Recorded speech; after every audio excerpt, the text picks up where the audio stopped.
Aku berdiri di depan etalase toko emas mentari, memandangi deretan cincin berlian yang berkilau di bawah lampu halogen. Hari ini genap 10 tahun aku menikah dengan Arjuna. 10 tahun yang katanya penuh cinta dan kesetiaan.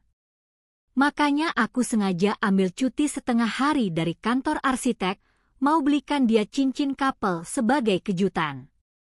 Budgetnya sudah kupisahkan dari tabungan pribadiku, 15 juta rupiah. Cukup untuk dapat emas 18 karat yang bagus. Pintu kaca otomatis terbuka saat aku melangkah masuk. Aroma pengharum ruangan bercampur kilau emas langsung menyambutku. Toko ini terkenal di Jakarta Selatan, favorit ibu-ibu arisan dan pengusaha yang mau investasi. Aku sudah survei 2 minggu lalu, bahkan sudah screenshot model cincin yang aku suka. Pramuniaga muda menyapaku dengan senyum ramah, tapi aku langsung bilang mau lihat-lihat dulu. Mataku menyisir deretan vitrin, mencari tahu mana koleksi terbaru. Tiba-tiba terdengar tawa perempuan dari arah dalam. Tawa renyah, agak manja. Diikuti suara laki-laki yang berat, suara yang sangat kukenal. Suara yang setiap pagi membangunkanku dengan kecupan di kening. Suara Arjuna. Jantungku langsung berdegup kencang. Kenapa dia ada di sini? Bukankah dia bilang pagi tadi ada meeting penting sampai sore? Aku melangkah pelan ke arah suara, melewati deretan vitrin hingga sampai di koridor kecil yang menuju ruang VIP. Ada tirai bludru merah tebal yang menutupi pintu, tapi tidak tertutup sempurna. Celah sekitar 5 senti terbuka. Aku mengintip. Pemandangan di depan mataku membuat seluruh dunia seolah berhenti berputar. Arjuna, suamiku, ayah dari kedua anakku, berdiri sangat dekat dengan seorang perempuan muda. Rambutnya panjang terurai, kulitnya putih mulus, pakai dress krim yang ketat di tubuhnya yang langsing. Dia mengangkat tangan kirinya, memperlihatkan gelang emas yang melingkar di pergelangan tangannya. Arjuna tersenyum lebar, lalu tangannya melingkar di pinggang perempuan itu. Mesra. Familiar. Seperti cara dia biasa memelukku. Cantik banget, sayang, ucap Arjuna lembut. Cocok sama kulitmu. Perempuan itu cekikikan. Yang Mas, lebih cantik lagi kalau dibeliin kalung setnya. Mereka tertawa berdua. Manajer toko, seorang bapak berkacamata, membungkuk hormat sambil membawa kotak perhiasan lain. Silakan, Pak Arjuna yang biasa. Ini koleksi terbaru dari Itali. Harganya 23 juta untuk set kalung dan anting. Pak Arjuna yang biasa. Yang biasa. Berarti mereka sering ke sini. Berarti ini bukan pertama kali. Berarti selama ini, sementara aku kerja siang malam untuk bantu cicilan rumah, dia pakai uang kami, uang yang harusnya buat masa depan anak-anak, untuk membelikan perhiasan buat perempuan lain. Dadaku sesak seperti diremas besi panas. Tanganku yang memegang tali tas kulit gemetar hebat. Napas rasanya berat, tenggorokan tercekat. Tapi aku tidak menangis. Tidak di sini. Tidak di tempat seperti ini. Perempuan itu, aku baru sadar mukanya familiar. Sekar. Karyawan baru di divisi marketing kantor Arjuna. Dia yang 3 bulan lalu diajak Arjuna ke acara gathering kantor, yang waktu itu kusapa ramah karena kukira cuma anak baru yang perlu bimbingan. Ternyata yang dibimbing bukan cuma soal kerjaan. Arjuna mengeluarkan kartu kredit dari dompetnya. Kartu kredit tambahan atas nama bersama kami. Aku yang bayar tagihannya setiap bulan karena Arjuna selalu bilang gajinya habis buat investasi. Investasi apanya? Investasi buat selingkuhan. Manajer toko menggesek kartu itu dengan penuh hormat. Mesin edisi berbunyi nyaring, transaksi berhasil. 23 juta hilang dalam sekejap. Sekar memeluk lengan Arjuna manja, mencium pipinya singkat. Makasih, sayang. Aku janji bakal lebih perhatian lagi sama Mas. Aku mundur selangkah. Lalu selangkah lagi. Kakiku terasa dingin, tapi otakku justru mulai bekerja dengan sangat jernih. Aku putar badan, berjalan cepat keluar dari toko sebelum mereka menyadari kehadiranku. Pramuniaga tadi masih tersenyum saat aku lewat, tapi aku tidak peduli. Aku terus berjalan sampai ke parkiran basement, masuk ke mobil, lalu mengunci pintu. Diam. Hening. Cuma suara detak jantungku yang berisik. Handphoneku bergetar. Notifikasi SMS dari bank. Transaksi kartu kredit sejumlah 23 juta rupiah telah disetujui atas nama Arjuna Wibisono. Aku menatap layar itu lama. Angka-angka itu seperti tertawa mengejekku. 10 tahun. 10 tahun aku percaya sama dia. 10 tahun aku pikir kami membangun keluarga yang solid. Ternyata aku cuma topeng untuk kehidupan gelapnya. Tapi ada yang aneh dalam diriku sekarang. Aku tidak merasa hancur. Tidak merasa ingin menangis sejadi-jadinya. Yang kurasakan adalah sesuatu yang lebih dingin. Lebih tajam. Amarah yang terkendali. Kekecewaan yang berubah jadi energi.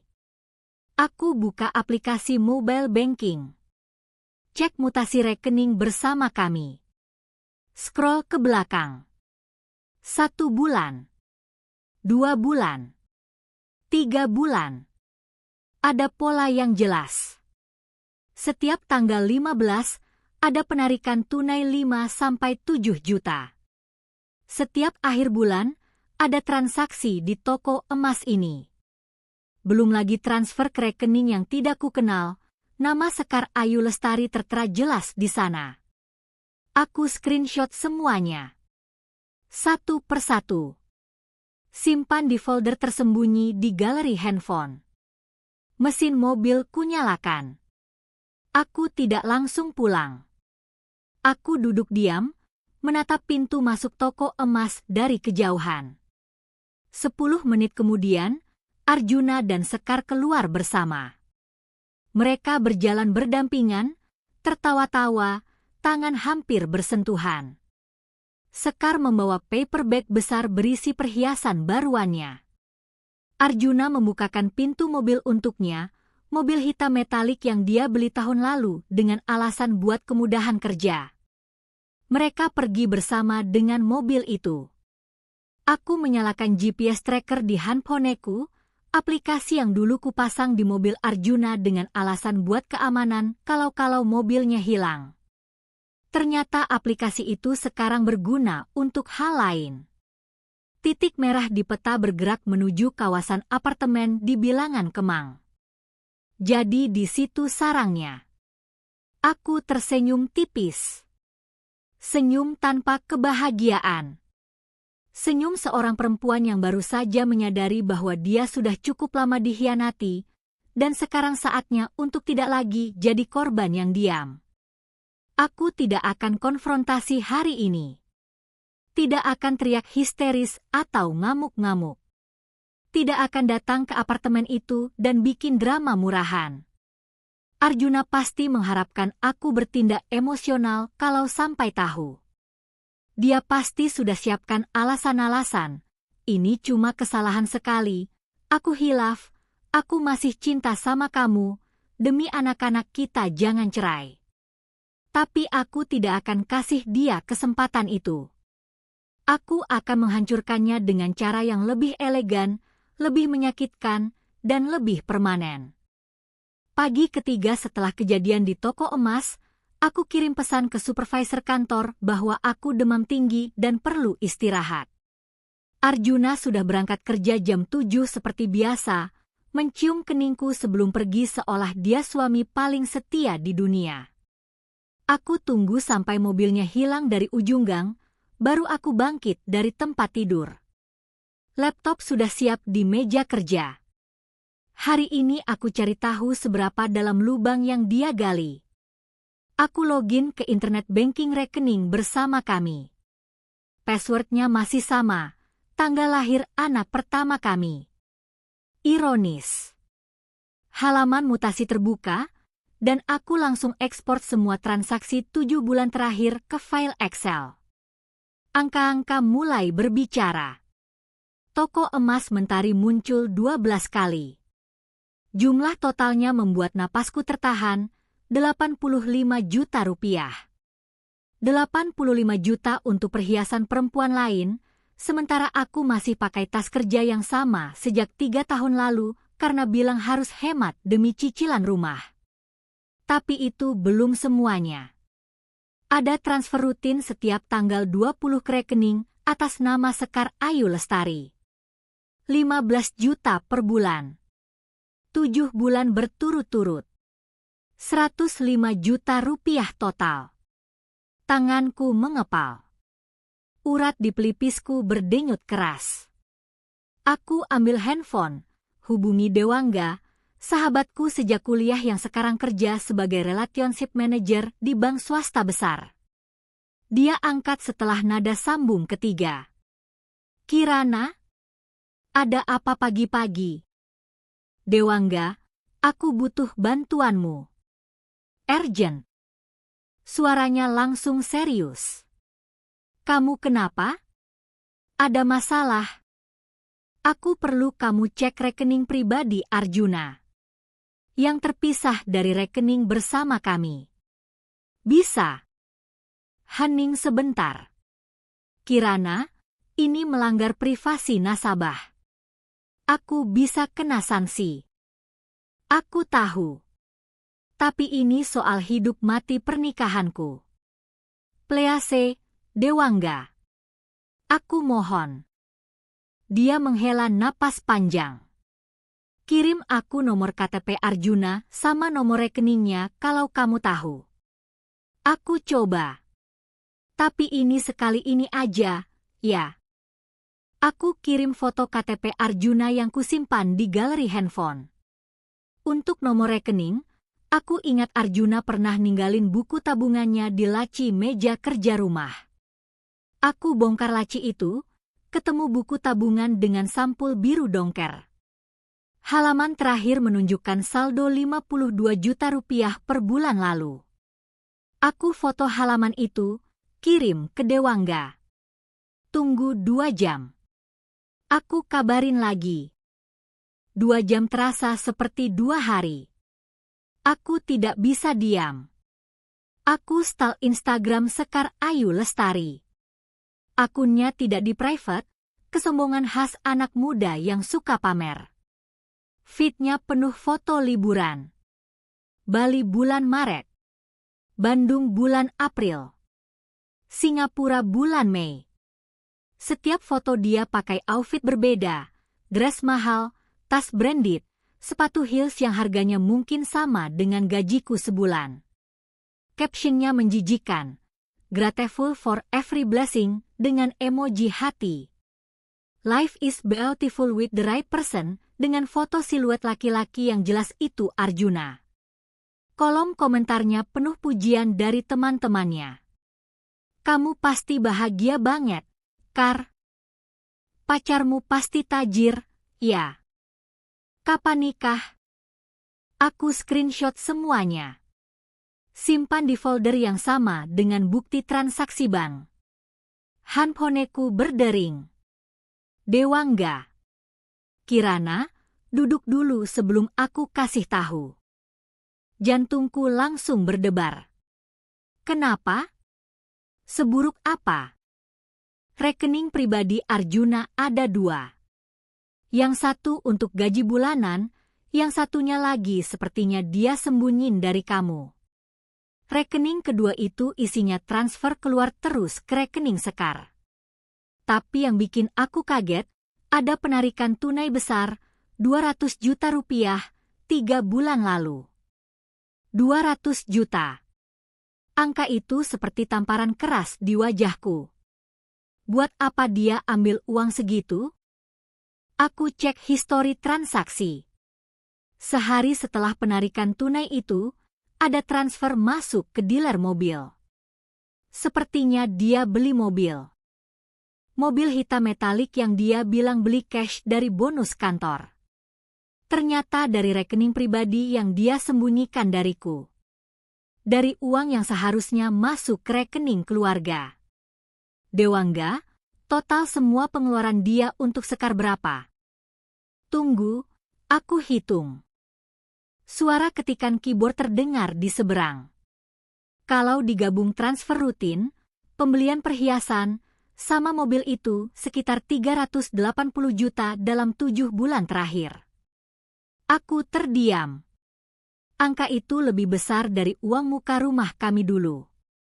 Lebih besar dari biaya sekolah anak-anakku setahun.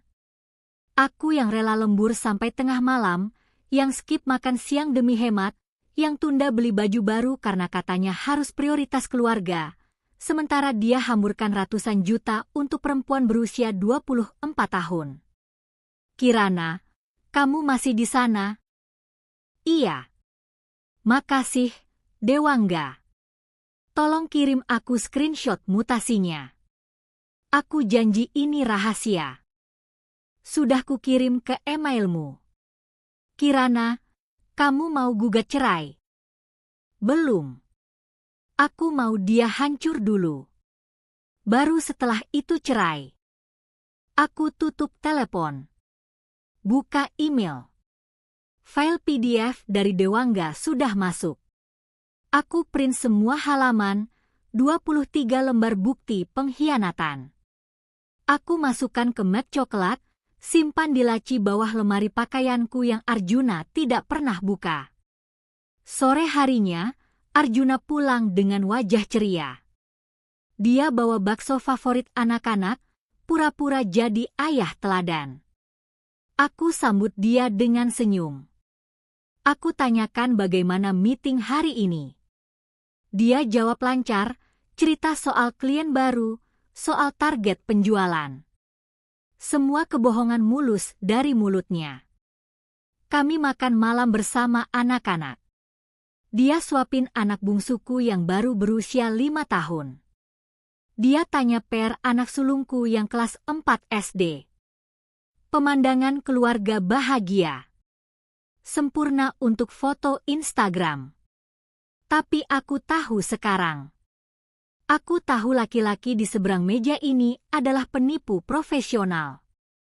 Dia bisa tertawa bersama anak-anaknya sambil dalam hatinya merencanakan masa depan dengan perempuan lain. Dia bisa tidur nyenyak di sebelahku setelah seharian kirim pesan mesra ke selingkuhannya. Malam itu, setelah Arjuna tidur pulas, aku duduk di ruang kerja sendirian. Laptop menyala. Semua bukti sudah terkumpul, transaksi bank, screenshot Instagram Sekar, foto mereka di toko emas dari CCTV yang berhasil kudapat dengan bayar satpam toko 2 juta rupiah kemarin siang. Aku tidak akan langsung serang dia. Terlalu mudah. Terlalu cepat. Aku akan buat rencana yang lebih besar, rencana yang tidak hanya menghancurkan hubungannya dengan Sekar, tapi juga reputasinya di mata keluarga, teman, dan semua orang yang selama ini menghormatinya. Arjuna akan tahu rasanya kehilangan segalanya, sama seperti yang dia lakukan padaku. Aku buat akun Instagram baru dengan nama Maharani Kusuma, pakai foto profil wanita berkacamata yang kuambil dari stok foto. Bionya kutulis, Financial Consultant, Gold Investment Specialist, DM for Collaboration. Akun palsu yang sempurna. Dalam 2 hari, aku follow beberapa akun investasi emas asli, kasih komentar di postingan mereka biar kelihatan kredibel. Lalu aku mulai follow Sekar Ayu Lestari. Dia follow back dalam sejam. Anak muda memang gampang tergiur followers baru. Aku tunggu 2 hari sebelum kirim DM pertama. Halo, Kak Sekar. Saya lihat kakak suka koleksi perhiasan emas. Kebetulan saya ada program investasi emas dengan return menarik. Boleh saya info lebih lanjut? Balasannya cepat. Hai, Kak Maharani. Boleh dong, saya lagi cari investasi yang aman. Sempurna. Umpannya disambar. Aku mulai chat panjang lebar soal investasi emas. Semua informasiku tiru dari artikel online biar kedengarannya profesional. Sekar merespons antusias. Dia tanya berapa modal awal, berapa return per bulan, apakah aman. Aku jawab semuanya dengan percaya diri. Di tengah obrolan, aku selipkan pertanyaan personal. Kakak koleksi emasnya banyak, ya? Pasti sudah lama investasi. Enggak, Kak. Baru beberapa bulan ini. Semua hadiah dari pacar saya. Dia yang beliin.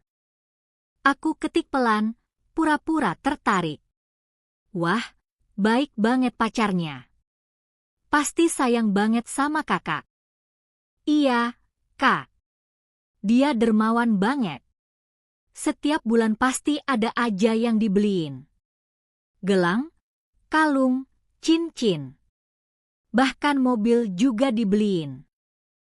Jari-jariku kaku di atas keyboard handphone. Mobil yang seharusnya aset keluarga kami. Wah, beruntung banget kakak. Kapan nikah? Ada jeda sebentar sebelum dia balas. Sebenarnya dia masih ada ikatan, Kak. Tapi dia janji tahun depan bakal selesain semuanya. Urusan bisnisnya lagi rumit, katanya. Setelah beres, kita langsung nikah. Ikatan. Dia sebut pernikahan 10 tahun kami sebagai ikatan. Urusan bisnis yang rumit, padahal itu keluarga dengan 2 anak yang masih sekolah. Aku tarik napas dalam, tahan amarah yang mau meledak. Jari-jariku bergetar saat mengetik balasan. Oh, gitu. Semoga lancar ya, Kak. Tapi hati-hati juga. Kadang cowok suka janji manis tapi enggak ditepatin. Enggak, Kak. Dia beda. Dia serius sama aku. Bahkan dia bilang istrinya itu sekarang sudah enggak penting lagi. Cuma formalitas aja. Mereka tidur pisah kamar, katanya. Bohong. Tadi malam dia peluk aku dari belakang sambil tidur.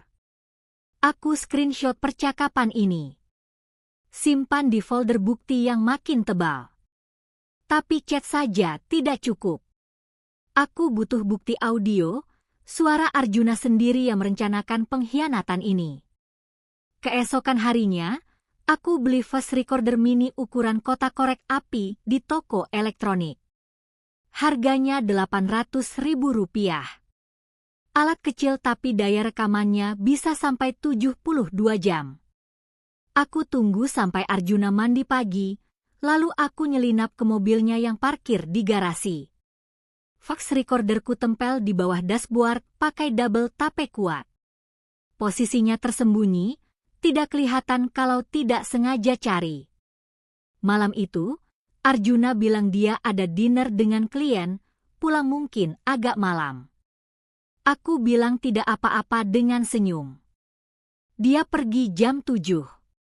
Aku lacak GPS-nya lewat handphone. Mobilnya bergerak ke arah Kemang. Ke apartemen Sekar. Pukul 10 malam, Arjuna baru pulang. Wajahnya segar, bau parfum perempuan masih samar tercium di kemejanya. Aku pura-pura tidur. Dia ganti baju, lalu tidur di sebelahku tanpa beban. Pagi harinya, aku tunggu dia berangkat kerja. Begitu mobilnya hilang dari pandangan, aku langsung keluar ke garasi. Ambil voice recorder dari bawah dashboard, bawa masuk ke kamar, colok ke laptop. File audio berdurasi 3 jam lebih. Aku putar dengan headphone. Menit pertama cuma suara mesin mobil. Lalu suara Arjuna terdengar, dia telepon seseorang. Suara Sekar menjawab dari speaker mobil. Sayang, kamu udah sampai mana? Bentar lagi nyampe. Kamu udah masak? Udah dong. Masak rendang kesukaanmu. Rendang. Makanan yang aku masak buat dia setiap hari Minggu karena dia bilang paling suka masakanku. Percakapan berlanjut. Mereka ketawa-ketawa bahas hal sepele. Lalu Sekar bertanya dengan suara lembut. Sayang, kapan kamu bakal cerai sama dia? Aku capek nungguin. Suara Arjuna terdengar menghela napas. Sabar, sayang. Aku lagi atur semuanya. Masalahnya rumah sama aset masih atas nama berdua. Kalau sekarang cerai, aku bakal rugi banyak. Kirana pasti minta setengah dari semuanya. Terus gimana dong? Aku enggak mau jadi selingkuhan terus. Enggak bakal lama. Paling setahun lagi. Aku lagi coba urus biar aset-aset itu dipindah ke nama perusahaan dulu. Setelah aman, baru aku cerai. Kamu bakal jadi istri sahku, aku janji. Perutku bergejolak. Mual naik ke tenggorokan. Dia merencanakan untuk menghabiskan aset kami, aset yang kubeli dengan keringat dan air mataku, sebelum cerai biar aku tidak dapat apa-apa. Rekaman berlanjut. Arjuna sampai di apartemen Sekar. Suara pintu dibuka. Suara kecupan. Suara mereka tertawa mesra. Lalu percakapan yang bikin tanganku mengepal. Nanti kalau kita udah nikah, kita tinggal di rumah yang mana, sayang? Kita beli rumah baru aja. Yang di Pondok Indah. Rumah yang sekarang biar Kirana aja yang urus cicilan sendiri. Mereka tertawa berdua. Aku stop rekaman. Cabut headphone. Napas tercekat di dada. Dia tidak cuma hianati aku. Dia rencanakan untuk hancurkan aku secara finansial juga. Biar aku jatuh sendirian sambil dia nikmati hidup baru dengan perempuan lain pakai uang yang seharusnya jadi hak anak-anakku. Tapi sekarang aku punya semuanya. Bukti transfer bank. Screenshot chat dengan Sekar yang ngaku jadi selingkuhan. Rekaman suara Arjuna yang blak-blakan rencanakan perselingkuhan dan manipulasi aset. Foto CCTV dari toko emas yang kudapat dengan bayar staf toko. Semua bukti kukumpulkan dalam satu folder. Ku-backup di 3 tempat berbeda. Laptop, flash drive, dan cloud storage. Arjuna pikir dia cerdik. Dia pikir aku istri bodoh yang tidak akan pernah curiga. Dia pikir aku akan terus percaya dan patuh sampai dia siap buang aku. Tapi dia salah besar. Sekarang aku yang pegang kendali. Aku yang tahu semua rahasianya. Dan aku akan pakai semua bukti ini untuk pastikan dia kehilangan semua yang dia sayangi, reputasi, keluarga, dan harga dirinya. Rencana sudah matang. Tinggal tunggu waktu yang tepat untuk eksekusi. Aku telepon Bu Chandra Jumat sore, pakai suara paling ceria yang bisa kukumpulkan. Bu, Sabtu besok Ibu sama Bapak bisa main ke rumah enggak? Kirana mau bikin makan malam keluarga spesial. Ada yang mau Kirana omongin soal rencana rumah. Bu Chandra langsung antusias. Oh, tentu sayang. Bapak pasti senang. Memangnya mau renovasi apa? Nanti Ibu lihat sendiri. Surprise. Sabtu sore, aku masak dari jam 2 siang. Rendang daging kesukaan Pak Wisnu, bumbu diramu sendiri sampai 17 rempah. Sayur asem Bu Chandra yang dia selalu puji setiap kali aku bikin. Sambal goreng ati yang Arjuna suka. Menu lengkap untuk makan malam terakhir sebagai keluarga utuh. Arjuna pulang jam 5, kaget lihat rumah wangi masakan. Wah, ada acara apa? Orang tuamu datang malam ini.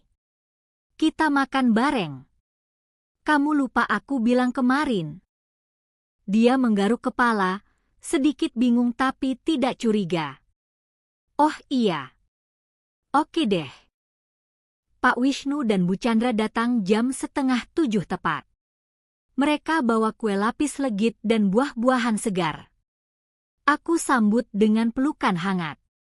Bu Chandra pegang tanganku erat, bilang aku menantu terbaik yang dia punya. Pak Wisnu, pria tegap pensiunan TNI yang jarang senyum, menepuk bahuku dengan lembut. Kami makan malam dengan obrolan ringan. Anak-anak cerita soal sekolah. Pak Wisnu tanya soal pekerjaan Arjuna. Arjuna jawab lancar, bilang kantornya lagi bagus, targetnya selalu tercapai. Semuanya normal. Damai. Seolah tidak ada badai yang sebentar lagi menghantam. Selesai makan, aku minta anak-anak main di kamar. Mama sama papa ada obrolan penting sama Eyang. Mereka nurut, berlari ke kamar sambil ketawa-ketawa. Aku ambil laptop dari kamar kerja, pasang proyektor yang biasa kupakai untuk presentasi klien kantor. Layar putih sudah terpasang di dinding ruang keluarga. Pak Wisnu duduk di sofa sebelah Bu Chandra, sementara Arjuna berdiri di samping kursi dengan tangan di pinggang, masih santai. Jadi, renovasi apa yang mau kamu tunjukin? Tanya Pak Wisnu. Aku nyalakan proyektor. Cahaya biru menyorot layar. Bukan renovasi, Pak. Tapi ada yang perlu Bapak dan Ibu tahu. Slide pertama muncul. Foto Arjuna dan Sekar di toko emas. Arjuna memeluk pinggang Sekar, wajah mereka dekat, senyum lebar. Timestamp foto tertera jelas, 3 minggu lalu, pukul 3 sore. Bu Chandra tersentak. Pak Wisnu menegang di kursinya. Arjuna langsung berdiri tegak. Kirana, apa-apaan ini? Aku diam. Pencet remote. Slide kedua muncul. Screenshot transaksi bank. Transfer 15 juta per bulan ke rekening Sekar Ayu Lestari. 7 bulan berturut-turut. Total 105 juta rupiah tertulis dengan angka besar dan merah di bawahnya. Pak Wisnu membaca layar dengan mata menyipit. Wajahnya mulai memerah. Slide ketiga. Screenshot chat Instagram antara akun palsuku dan Sekar. Kalimat yang kukasih highlight kuning tebal. Pacar saya janji tahun depan bakal selesain ikatannya dan nikah sama aku.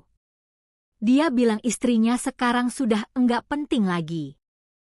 Bu Chandra menangis.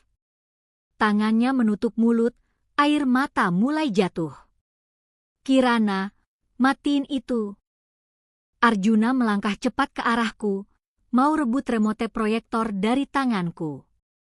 Aku mundur, pegang remote erat-erat. Belum selesai. Slide keempat. Foto transaksi pembelian mobil 200 juta rupiah atas nama Sekar Ayu Lestari. Sumber dana dari rekening pribadi Arjuna yang dia sembunyikan dariku. Pak Wisnu berdiri. Postur tubuhnya tegak, rahangnya mengeras. Tatapannya tertuju pada Arjuna dengan pandangan yang belum pernah kulihat sebelumnya, bukan marah biasa, tapi kekecewaan mendalam dari seorang ayah yang merasa dikhianati. Slide kelima. Foto CCTV Arjuna mencium pipi Sekar di parkiran mall. Tanggal dan waktu jelas tercetak. Bu Chandra terisak keras sekarang. Dia peluk Pak Wisnu, tubuhnya bergetar. Kirana, cukup. Ini semua salah paham. Arjuna berteriak, suaranya panik. Salah paham. Aku tekan tombol sekali lagi. Kalau ini juga salah paham.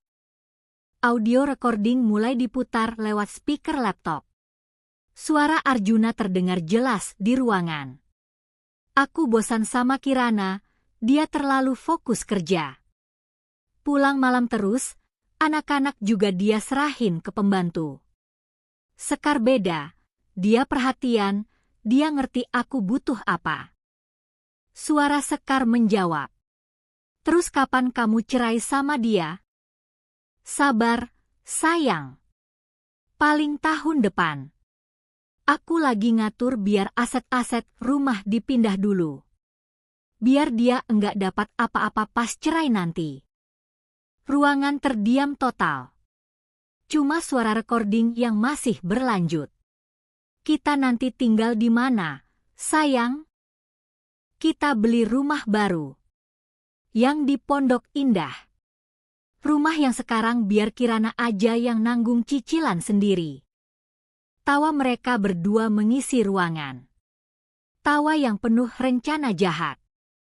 Aku stop audio. Matikan proyektor. Lampu ruang tamu menyala terang kembali. Bu Chandra menangis tak terkendali di pelukan Pak Wisnu. Tapi Pak Wisnu tidak menangis. Dia hanya berdiri kaku, menatap Arjuna dengan mata memerah. Urat di lehernya menegang. Arjuna berdiri membeku. Wajahnya pucat pasi. Tangannya gemetar di sisi tubuh. Mulutnya terbuka tapi tidak ada suara keluar. Bapak. Arjuna akhirnya berbisik. Pak Wisnu melangkah pelan ke arah Arjuna. Berhenti tepat di depannya. Tatapan mereka bertemu, ayah dan anak yang dulu saling bangga, sekarang dipisahkan oleh jurang pengkhianatan. Lalu Pak Wisnu menampar Arjuna keras. Suara tamparan itu bergema di ruangan. Arjuna terhuyung. Pipinya merah. Dia tidak berani mengangkat wajah. Dasar tidak tahu malu, Pak Wisnu berbisik dengan suara bergetar menahan amarah. Kamu buang nama keluarga kita. Buang kehormatan yang Bapak jaga seumur hidup. Bu Chandra masih terisak. Arjuna, kenapa? Kenapa kamu lakukan ini sama Kirana? Sama anak-anakmu? Arjuna mencoba bicara. Bu, Bapak, ini bisa dijelaskan. Dijelaskan apa? Pak Wisnu memotong keras. Kamu kira Bapak bodoh? Buktinya jelas. Suaramu sendiri yang bicara. Kamu rencanakan hancurkan istri kamu, istri yang selama ini kerja keras bantu kamu, yang jaga anak-anak kamu, cuma buat perempuan lain? Arjuna terdiam. Kepalanya tertunduk. Pak Wisnu berbalik ke arahku. Wajahnya penuh penyesalan. Kirana, maafkan Bapak. Maafkan Ibu. Kami gagal didik anak kami jadi laki-laki yang baik. Aku menggeleng pelan. Ini bukan salah Bapak dan Ibu. Bu Chandra memelukku sambil menangis. Maafin Arjuna, Nak. Maafin dia. Ibu mohon. Ibu, aku bisik lembut sambil usap punggungnya, yang harus minta maaf itu Arjuna. Bukan Ibu. Pak Wisnu menatap Arjuna sekali lagi. Kamu keluar dari rumah ini. Sekarang. Arjuna mengangkat kepala, sok. Bapak. Sekarang. Bapak enggak mau lihat muka kamu. Kamu bukan anak Bapak lagi. Arjuna berdiri di tengah ruang tamu dengan tas ransel di tangan, wajahnya hancur. Pak Wisnu bahkan tidak mau menatapnya lagi. Bu Chandra masih menangis di sofa, tapi tidak berani membela anaknya. Aku diam di ujung ruangan, Menyaksikan laki-laki yang dulu kunikahi kehilangan segalanya dalam satu malam. Bapak, kasih aku waktu jelasin. Keluar, Pak Wisnu memotong dingin. Atau Bapak yang seret kamu keluar. Arjuna melirikku dengan pandangan memohon. Aku berpaling. Dia akhirnya berjalan keluar pintu dengan langkah terseret. Suara mobilnya menyala, lalu menjauh. Rumah jadi sunyi. Tapi aku belum selesai. Minggu pagi, jam 7, aku duduk di meja dapur dengan handphone dan laptop. Aku buka file PDF yang berisi semua bukti, foto, screenshot, transaksi bank, rekaman audio. Aku kompres jadi satu file ZIP, kasih password, lalu tulis pesan singkat. Untuk perhatian manajemen PT Arta Niaga Sejahtera. Terlampir bukti pelanggaran kode etik karyawan oleh Arjuna Wibisono, Senior Marketing Manager, dengan Sekar Ayu Lestari, Junior Staff Marketing. Mohon ditindaklanjuti sesuai kebijakan perusahaan. Aku dapat nomor grup WhatsApp kantor Arjuna dari handphonenya yang pernah kutinggal di rumah seminggu lalu. Aku sempat foto semua kontaknya.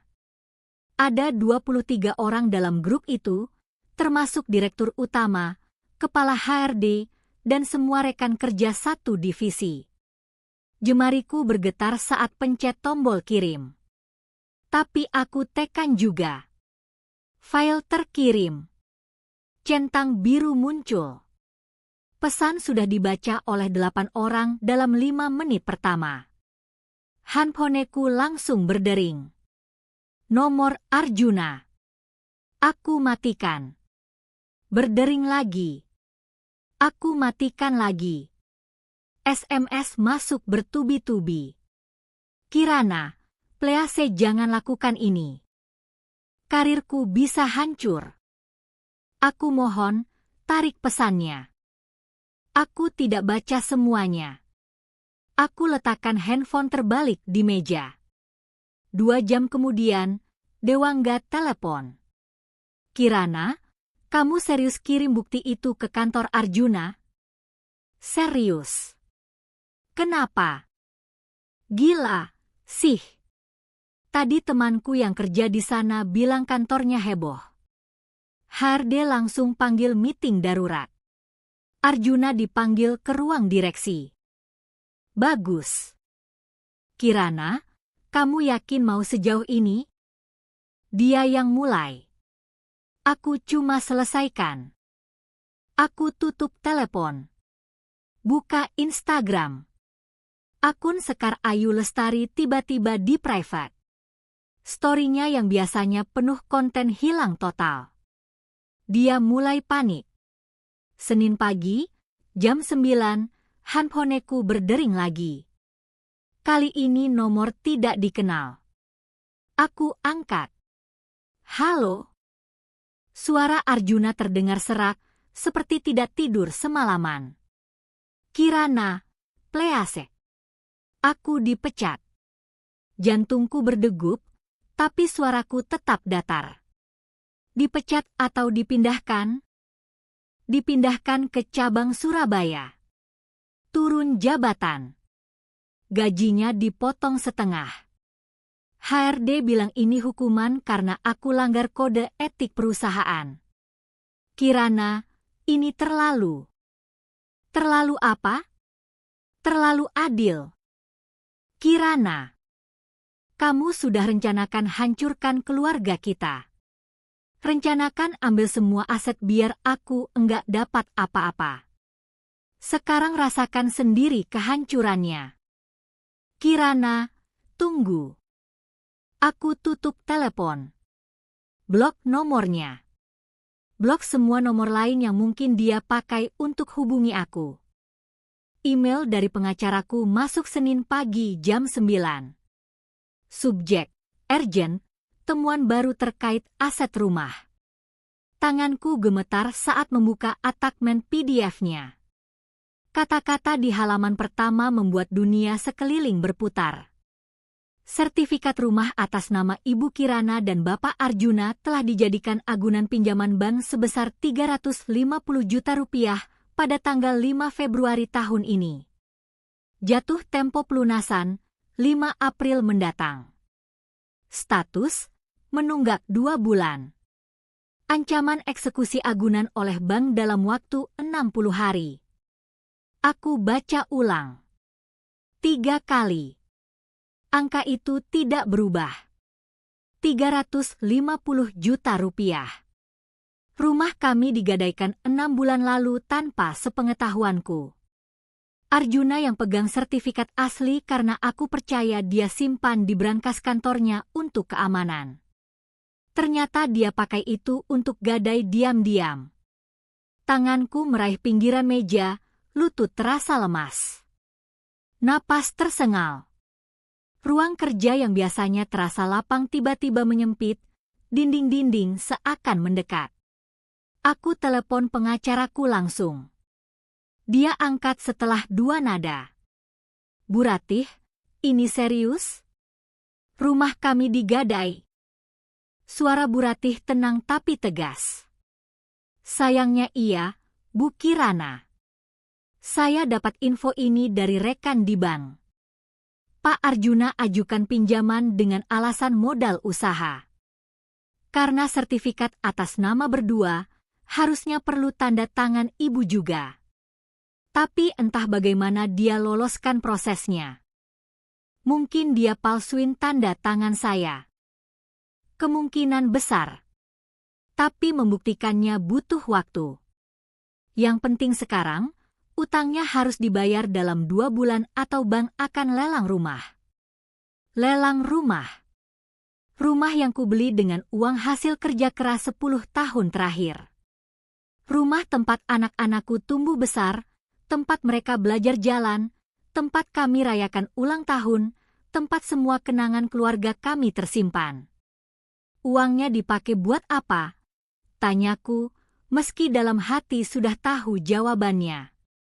Berdasarkan tracking yang saya dapat, sebagian besar masuk ke dealer mobil untuk DP mobil atas nama Sekar Ayu Lestari. Sisanya untuk bayar kartu kredit yang membengkak dan transfer ke rekening Sekar. Aku menutup mata rapat-rapat. Jadi mobil yang dia belikan buat selingkuhannya itu dari hasil gadai rumah anak-anaknya sendiri. Dia korbankan masa depan keluarganya demi perempuan lain. Bu Kirana, ada lagi yang perlu ibu tahu. Dadaku sesak. Masih ada. Pak Arjuna juga punya utang kartu kredit 70 juta dari 3 bank berbeda. Semuanya nunggak. Debt collector sudah mulai telepon ke rumah ibu belum? Aku teringat 3 kali minggu lalu ada telepon dari nomor tidak dikenal. Aku tidak angkat karena pikir telemarketing. Ternyata debt collector. Belum. Saya tidak angkat. Bersiap, Bu. Mereka pasti akan lebih agresif. Total utang Pak Arjuna sekarang mencapai 420 juta rupiah kalau digabung semua. 420 juta. Angka yang bahkan tidak bisa kubayangkan. Gajiku sebagai arsitek senior sebulan 15 juta. Tabungan pribadiku tinggal 40 juta setelah kupakai bayar sekolah anak-anak semester ini. Bagaimana cara saya selamatkan rumah ini? Bisikku, suara tercekat. Opsi pertama, bayar utang penuh. Opsi kedua, nego dengan bank untuk restrukturisasi utang. Tapi itu artinya ibu yang harus tanggung cicilan sendirian karena Pak Arjuna sudah jelas tidak bertanggung jawab. Opsi ketiga, jual rumah sendiri sebelum bank lelang, setidaknya ibu masih dapat sisanya. Jual rumah. Meninggalkan tempat anak-anakku tumbuh besar. Mulai dari nol lagi. Aku tutup telepon. Duduk terdiam di kursi kerja. Laptop masih menyala di depanku, tapi layarnya blur, tidak fokus. Ini bukan lagi soal dia selingkuh. Ini bukan soal dia bohong atau dia hianati aku. Ini soal dia rela hancurkan masa depan anak-anaknya sendiri. 2 anak yang memanggil dia, Papa, setiap hari, yang tunggu dia pulang kerja, yang percaya dia akan lindungi mereka, demi perempuan yang bahkan sekarang sudah ninggalin dia. Kebencian yang kurasakan sekarang berbeda. Ini bukan amarah panas yang membara. Ini dingin, tajam, mengakar dalam. Aku bangkit dari kursi. Ambil handphone. Buka kontak pengacaraku lagi, ketik pesan panjang. Bu Ratih, saya mau ajukan gugatan cerai sesegera mungkin. Tuntutan saya, hak asuh anak penuh tanpa hak kunjungan Arjuna kecuali seizin saya, ganti rugi material 420 juta rupiah untuk tutup semua utang yang dia buat tanpa sepengetahuan saya, dan pembagian aset dengan porsi 80 untuk saya 20 untuk dia. Saya mau dia bayar semua kerusakan yang dia buat. Balasan Bu Ratih masuk dalam 5 menit. Siap, Bu. Saya mulai susun gugatan hari ini. Dengan bukti yang Ibu punya, kasus ini sangat kuat. Sidang pertama kemungkinan 3 minggu lagi. Aku screenshot pesannya. Simpan di folder yang sama dengan semua bukti pengkhianatan Arjuna. Sore harinya, anak sulungku, Narendra yang berusia 10 tahun, tanya sambil kerjakan PR matematika di meja makan. Mama, kapan Papa pulang? Kok Papa lama enggak ke rumah? Perutku mulas. Aku duduk di sebelahnya, usap rambutnya pelan. Papa lagi kerja di kota lain, sayang. Mungkin lama baru pulang. Papa enggak sayang kita lagi, ya? Pertanyaan polos itu seperti pisau di dada. Aku peluk Narendra erat. Papa sayang kalian. Tapi kadang orang dewasa bikin kesalahan besar. Papa sedang tanggung kesalahannya sekarang. Narendra diam sebentar. Mama sedih enggak? Mama sedih. Tapi Mama kuat. Karena Mama harus jaga kalian. Malam itu, setelah anak-anak tidur, aku duduk sendirian di ruang tamu dengan lampu redup. Rumah ini penuh kenangan, dinding yang kami cat bareng, taman belakang yang kami tanami bunga, kamar anak-anak yang kami dekorasi dengan penuh cinta. Semua hampir hilang karena keserakahan satu orang. Tapi aku tidak akan biarkan itu terjadi. Aku akan cari cara bayar utang itu.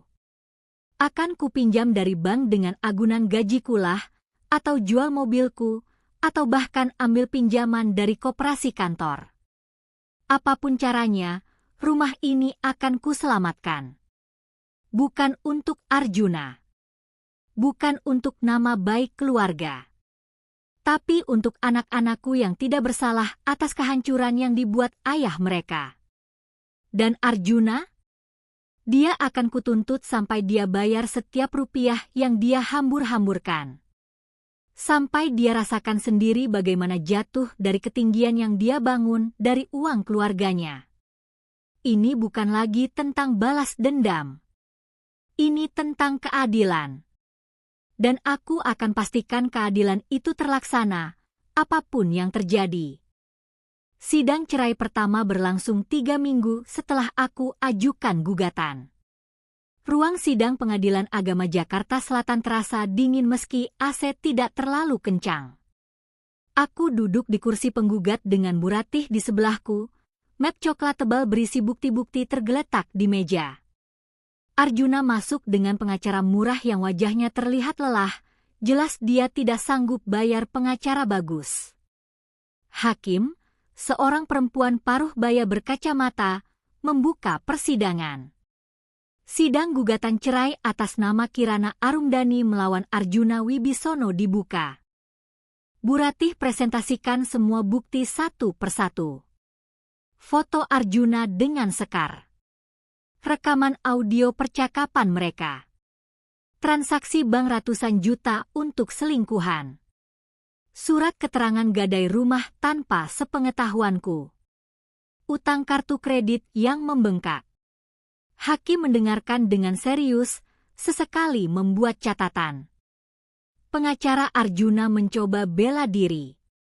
Yang mulia, klien saya mengakui kesalahan dan mohon kesempatan untuk perbaiki rumah tangga. Dengan utang 420 juta rupiah dan bukti perselingkuhan terang-terangan, hakim memotong tajam. Saya tidak melihat ada itikat baik di sini. Arjuna menunduk dalam. Wajahnya pucat, lebih kurus dari terakhir kali kulihat. Sidang kedua 2 minggu kemudian. Kali ini Pak Wisnu dan Bu Chandra datang sebagai saksi. Pak Wisnu berdiri di podium saksi dengan punggung tegak, tatapannya dingin saat melirik Arjuna. Sebagai ayah kandung tergugat, saya nyatakan bahwa anak saya telah melakukan pengkhianatan berat terhadap keluarganya, ucap Pak Wisnu dengan suara keras. Dia gadaikan rumah tanpa izin istrinya, hamburkan uang untuk perempuan lain, dan tinggalkan anak-anaknya tanpa tanggung jawab. Saya malu punya anak seperti dia. Bu Chandra menangis di kursi penonton, tapi dia tidak membantah pernyataan suaminya. Sidang ketiga adalah sidang putusan. Hakim bacakan keputusan dengan suara tegas. Pengadilan mengabulkan gugatan cerai penggugat. Tergugat wajib membayar seluruh utang rumah sejumlah 350 juta rupiah dalam waktu 3 bulan. Tergugat wajib membayar nafkah anak 15 juta rupiah per bulan hingga anak-anak dewasa. Hak asuh penuh diberikan kepada penggugat tanpa hak kunjungan tergugat kecuali seizin penggugat. Pembagian aset dengan porsi 80% untuk penggugat, 20% untuk tergugat. Palu diketuk 3 kali. Selesai. Arjuna terduduk lemas di kursinya. 15 juta per bulan dengan gaji barunya yang cuma 7 juta, mustahil. Apalagi harus bayar utang rumah 350 juta dalam 3 bulan. 2 hari setelah putusan, Bu Chandra datang ke rumahku dengan mata sembab. Kirana, Bapak memutuskan untuk jual tanah warisan di Bogor. 360 juta. Buat lunasi utang rumah kamu dan sisa buat biaya hidup Arjuna 3 bulan ke depan. Aku terdiam. Tanah warisan itu rencananya mau diwariskan untuk Arjuna dan adik-adiknya. Sekarang habis karena ulah Arjuna sendiri. Bapak bilang, ini terakhir kalinya dia bantu Arjuna. Setelah ini, Arjuna hidup sendiri. Bapak sudah memutuskan hubungan darah dengan dia. Nama Arjuna dihapus dari silsilah keluarga. Aku tidak tahu harus bilang apa. Bu Chandra memelukku sebentar, lalu pergi dengan langkah gontai. Seminggu kemudian, notifikasi BAM masuk, utang rumah lunas. Sertifikat dikembalikan atas namaku saja sekarang. Rumah anak-anakku aman. Di kantor, atasan memanggilku ke ruangannya. Kirana, kita impreset dengan konsistensi kerjamu meski lagi ada masalah pribadi. Ada promosi untuk posisi lead arsitek dengan kenaikan gaji 30%. Kamu tertarik? Aku terima tanpa pikir panjang. Gaji baru cukup untuk hidup nyaman, bayar sekolah anak-anak, dan mulai bangun tabungan lagi. Kehidupan mulai normal. Anak-anak adaptasi dengan rutinitas baru tanpa ayah mereka. Narendra bahkan bilang suatu hari, "Mama, aku lebih senang sekarang. Rumah lebih tenang."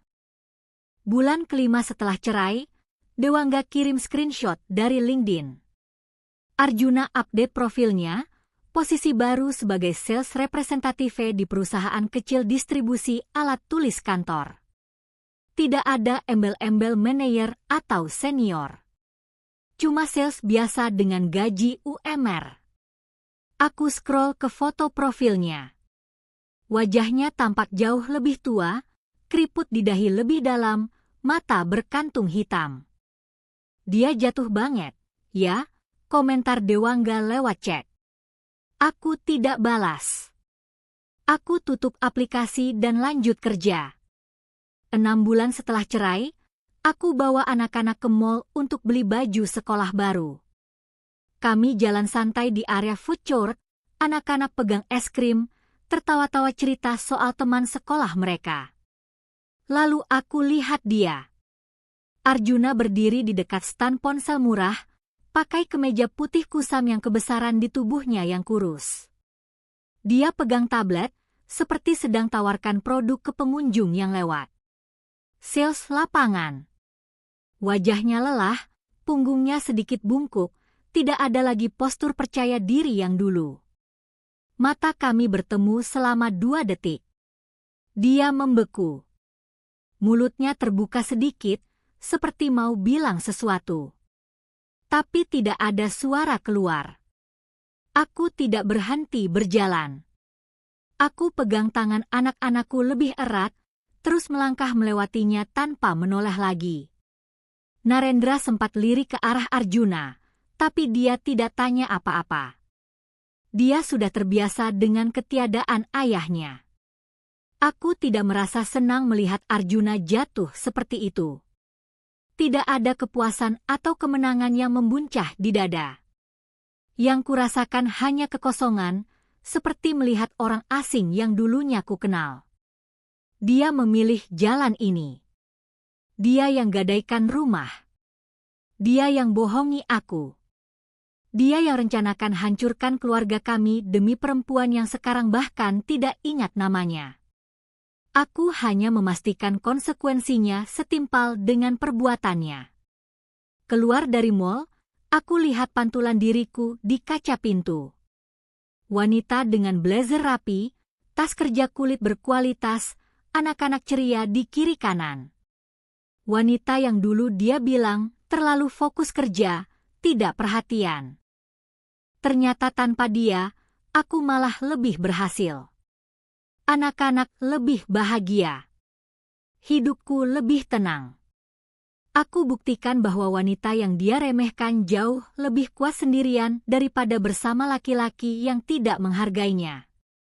Malam itu, setelah anak-anak tidur, aku duduk di teras belakang dengan secangkir teh hangat.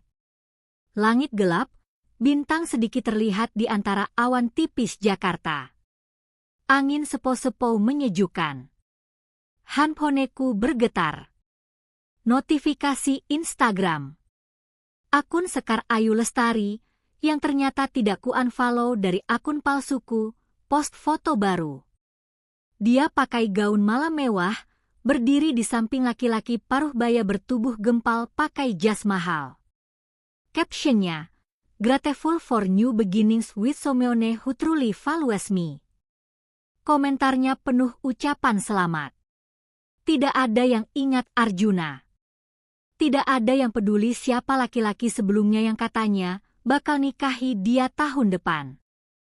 Arjuna dibuang 2 kali, oleh keluarganya sendiri, dan oleh perempuan yang dia korbankan segalanya untuknya. Aku delete akun Instagram palsu itu. Tidak perlu lagi. Aku punya kehidupan baru sekarang. Kehidupan di mana aku yang kendalikan arah dan keputusan. Kehidupan di mana anak-anakku tumbuh dengan contoh ibu yang kuat, yang tidak diam saat dikhianati, yang berjuang untuk keadilan. Dan Arjuna?